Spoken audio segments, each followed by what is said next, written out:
In just days, families across California who rely on government food assistance are set to lose a critical lifeline.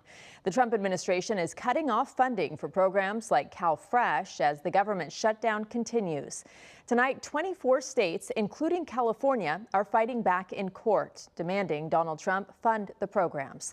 CBS LA political reporter Tom Waite is here to explain. Tom. So the funding from the federal government is called SNAP, and then that feeds into programs like WIC and CalFresh that people here in California use. So about 2 million people across Southern California use those programs like CalFresh to buy their groceries. But on November 1st, that critical source of funding will be cut off. Governor Newsom once again is turning to the courts.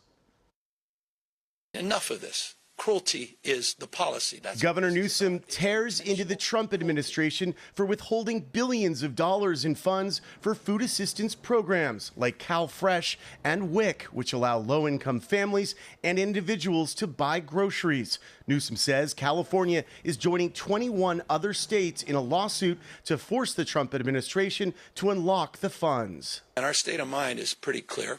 We're going to win this lawsuit. Unless the government shutdown ends on November 1st, funding for programs like CalFresh will run out, which means 5.5 million Californians could face a food insecurity crisis. At the outset of the shutdown, the Trump administration said it would fund food assistance programs, but then changed course.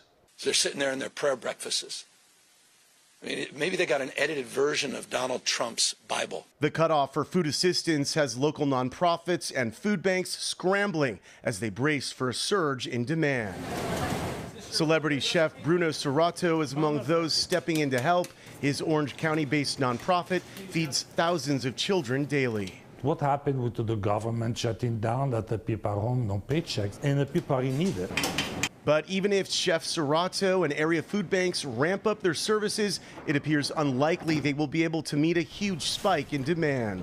We at the food bank are planning for more people coming to our direct service mobile pantries and to our member pantries, and we're going to do our best to serve as many people with as much food as we possibly can. Genevieve Riatort is the president and CEO of Westside Food Bank. I know what it's like to be worried about feeding a family and having to stretch dollars even farther. And I know that the county is advising SNAP recipients to try to stock up on shelf-stable food with whatever benefits that they already have on their cards. So benefits that are already on EBT cards that haven't been spent, those aren't going to go away. They just won't have November benefits replenished. So that's one strategy that people can do.